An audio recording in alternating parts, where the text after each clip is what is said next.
नमस्कार मित्रांनो, प्रतीक जोशी टेल्स या आपल्या यूट्यूब चॅनलवर तुम्हा सर्वांचे स्वागत आहे।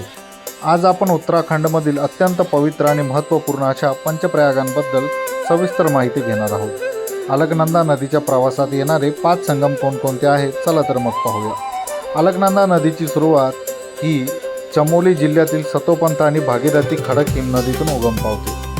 ही नदी बद्रीनाथ मंदिराच्या जवळून वाहते आणि तिथून पुढे जाऊन विष्णुप्रयागला पोहोचते। विष्णुप्रयाग हे अलकनंदा नदीच्या प्रवासातील पहिले प्रयाग आहे। बद्रीनाथापासून पुढे आल्यावर येथे धौलीगंगा आणि अलकनंदा या 2 नद्यांचा संगम होतो। पांढऱ्या शुभ्र फेसाळणाऱ्या नद्या आणि आजूबाजूचा निसर्ग या ठिकाणाला एक वेगळेच आध्यात्मिक महत्त्व प्राप्त करून देतो। नंदप्रयाग। विष्णुप्रयाग नंतर आपण पुढे येतो ते म्हणजे नंदप्रयाग येथे मंदाकिनी आणि अलकनंदा नद्यांचा संगम होतो। या परिसरातील शांतता आणि तो प्रसिद्ध अर्धगोलाकार घाट हा या ठिकाणचे मुख्य आकर्षण आहे। अतिशय विहंगममय सुंदर दृश्य तुम्ही आता बघू शकता नंदप्रयागाचे।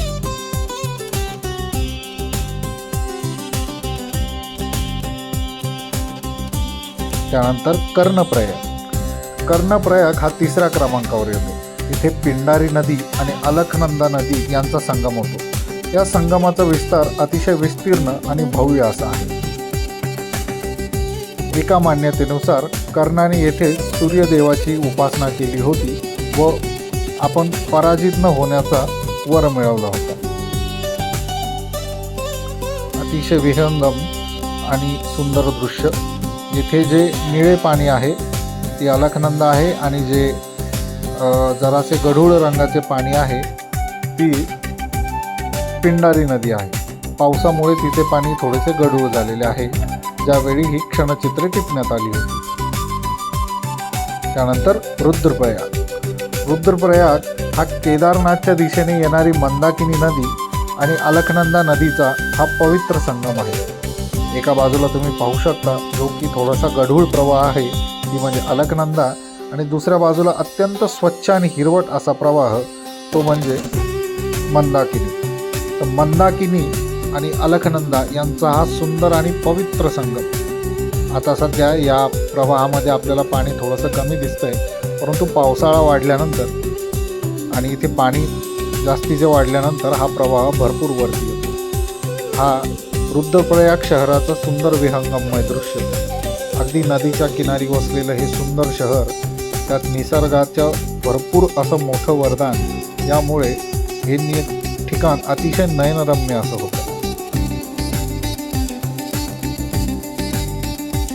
त्यानंतर देवप्रयाग।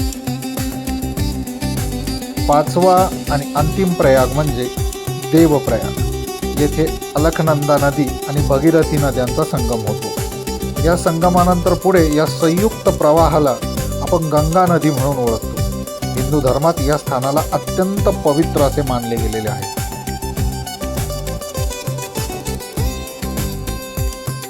यापुढे आपण देवप्रयाग शहराचे काही दृश्य पाहत आहोत। हे आहे संस्कृत विश्वविद्यालय जे देवप्रयाग येथे आहे।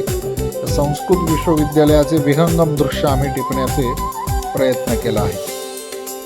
अतिशय भव्य आणि सुंदर असे विश्वविद्यालय देवप्रयाग।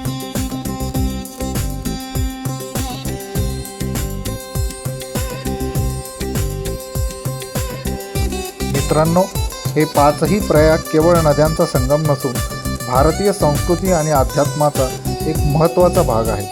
तुम्हाला ही माहिती कशी वाटली आणि तुम्हाला हे दृश्य बघितल्यानंतर काय फील होतं हे तुम्ही नक्की कमेंट करून आम्हाला सांगा। चॅनलला लाईक आणि सबस्क्राईब करायला विसरू नका। खूप खूप धन्यवाद। आपला दिन शुभ असेल।